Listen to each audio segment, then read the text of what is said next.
क्या आपने कभी सोचा है कि आप एक नॉर्मल दिन में कितने प्रोडक्ट्स का इस्तेमाल करते हैं?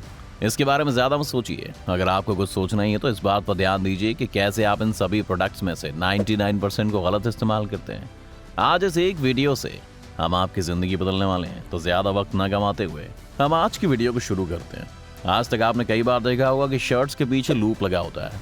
ज़्यादातर लोग सोचते हैं कि शर्ट का कपड़ा थोड़ा ज़्यादा बच गया होगा तो एक लूप निकाल दिया, या फिर इसे फैशन ट्रेंड समझकर इग्नोर कर दिया जाता है।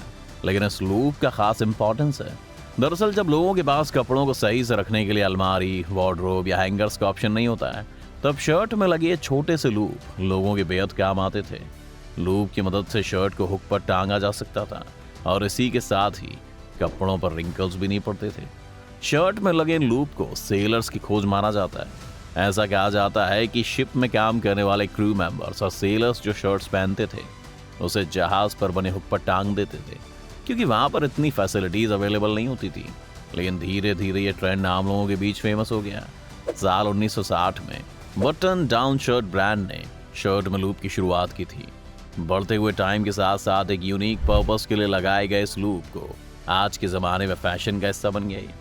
लेकिन इसकी असल वजह से ज़्यादा लोग आज भी वाकिफ नहीं हैं। अब शर्ट की बात निकली है तो आपने देखा ही होगा कि शर्ट के कॉलर पर दो छोटे छोटे बटन लगे होते हैं। इन दो बटन्स का भी एक पर्पस है। इन बटन्स को डाउन कॉलर कहते हैं।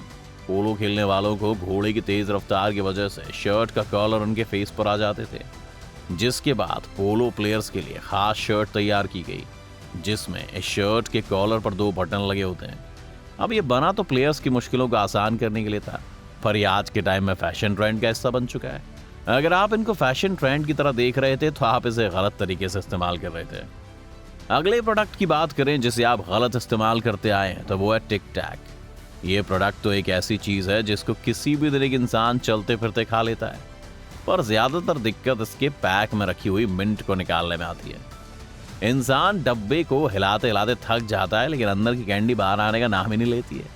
असल में उस प्रोडक्ट के कंटेनर को कुछ ऐसे डिज़ाइन किया गया है कि आप इस बॉक्स को इसकी साइड पर रख दें और मिंट के नीचे आने का इंतज़ार करें। इसकी ओपनिंग को काफ़ी स्ट्रैटेजिकली डिज़ाइन किया गया है। जैसे ही आप इसको पोजीशन में रखेंगे तो इसका एक पीस अपने आप आकर गिर जाएगा। इसीलिए अगली बार टिक टैक की एक मिंट खाने के लिए डिब्बा हिलाने के लिए ज़्यादा मेहनत मत कीजिएगा। इस लिस्ट में तीसरा प्रोडक्ट है जो हमारे हर दिन की शुरुआत करता है, टूथपेस्ट। एडवर्टीजमेंट में तो अक्सर टूथपेस्ट पर जितना पेस्ट लगाया जाता है उसको देखकर हम उसे एक स्टैंडर्ड बना लेते हैं कि ब्रश करते टाइम हमें इतना टूथपेस्ट इस्तेमाल करना ही करना है। उस पर सिर्फ टूथपेस्ट में नमक हो तो मामला अलग ही लेवल पर पहुंच जाता है, पर हकीकत में ये गलत है।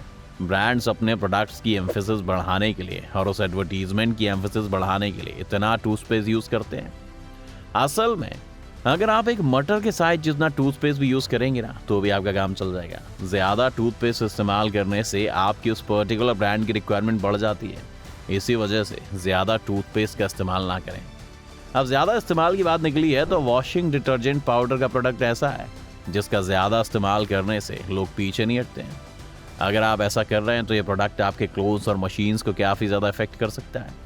सबसे पहले अगर आप ज़्यादा डिटर्जेंट यूज़ करते हैं तो वॉशिंग मशीन के अंदर उस डिटर्जेंट का रेजिड्यू एक ऑर्डर क्रिएट करता है, जिसकी वजह से मशीन के अंदर वो ऑर्डर ट्रैप हो जाता है, जिसका रिजल्ट ये होता है कि वॉशर पानी ढंग से ड्रेन नहीं करता है और मशीन में लगी दोनों मोटर्स या पंप डैमेज हो जाती हैं। एक मीडिया रिपोर्ट की माने तो एवरेज पर्सन ज़रूरत से 33% ज़्यादा डिटर्जेंट का इस्तेमाल करता है। इसलिए आप कितने डिटर्जेंट का इस्तेमाल कर रहे हैं ये एक इम्पॉर्टेंट फैक्टर बन जाता है। और अगर आप हर 2 दिन बाद अपने कपड़े धोते हैं तो आपके लिए और भी क्रूशियल बन जाता है। अब इस लिस्ट के अगले प्रोडक्ट पर आए तो आपके खाना बनाने में सबसे ज़्यादा इस्तेमाल होने वाला नॉन स्टिक पैन है।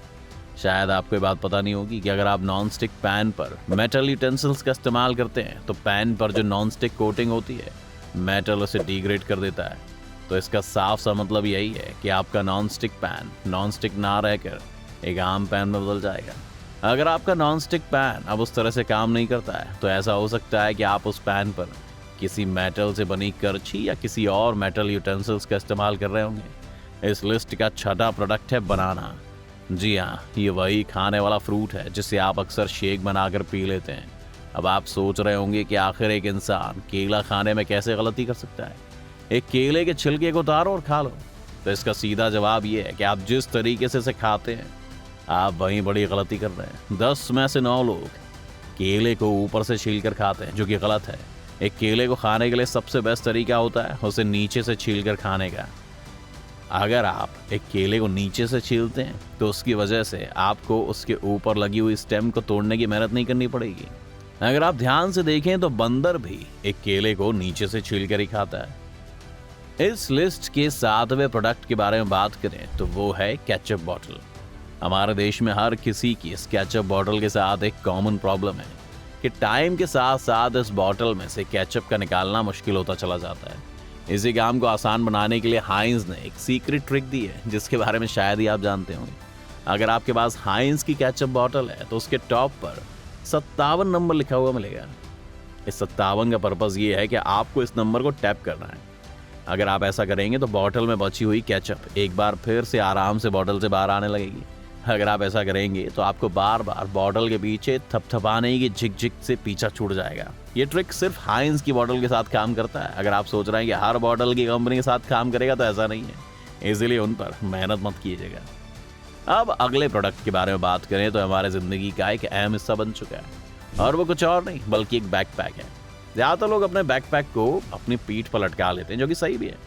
पर इसकी सबसे बड़ी एक दिक्कत है कि जब भी आप एक क्राउडेड जगह में ट्रैवल करते हैं, जैसे कि सुबह दिल्ली मेट्रो या येलो लाइन में, तो ऐसे केस में सबसे पहले तो आपको एक जगह से दूसरी जगह पहुंचने में दिक्कत होगी। और इसी के साथ ऐसा भी हो सकता है कि आप अपने हेडफोन्स लगाकर गाने सुन रहे हैं और पीछे से आकर एक इंसान आपके बैग की जिप खोले और उसमें ज़रूरी सामान निकाल के चला जाए। ऐसी सिचुएशन में आपको अपना बैकपैक आगे लटका कर रखना चाहिए ताकि आप अपने बैकपैक पर नज़र रख सकें और इसी के साथ आपको एक क्राउडेड जगह से निकलने में भी आसानी होगी। इसी के साथ हम अपने आखिरी प्रोडक्ट पर आ चुके हैं, जो है फेस वाइप्स। ये बात तो हम सभी लोग मानेंगे कि फेस वाइप्स एक कमाल की चीज़ है। इसके आने से हमारी ज़िंदगी बहुत आसान बन चुकी है। कभी भी आपको अपने चेहरे पर फ्रेशनेस चाहिए हो या फिर मेकअप ठीक करना हो या चेहरे पर जमी धूल मिट्टी साफ करनी हो तो उसके लिए फेशियल वाइप्स बहुत ही काम की चीज़ है। मगर जो चीज़ चेहरे से धूल मिट्टी हटाकर उसे साफ करने के लिए बनाई गई थी, उसे हम में से कुछ लोगों ने मेकअप साफ करने के लिए इस्तेमाल करना शुरू कर दिया। जब आपके पास पानी और क्लींजर अवेलेबल ना हो तो आप बेशक इनका इस्तेमाल हल्का फुल्का मेकअप साफ करने के लिए कर सकते हैं, लेकिन यकीन मानिए ये मेकअप साफ करने के लिए नहीं बने हैं।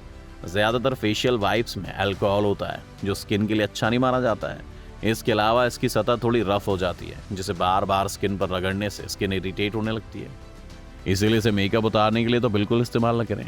तो ये थे वो प्रोडक्ट्स जिन्हें आप आज तक गलत इस्तेमाल करते हैं। इनमें से ऐसे कौन से प्रोडक्ट हैं जिसे आप गलत इस्तेमाल कर रहे थे? हमें उनके बारे में कमेंट सेक्शन में ज़रूर बताएं। अगर आपको वीडियो पसंद आए तो इसे लाइक और शेयर का बटन दबाएं।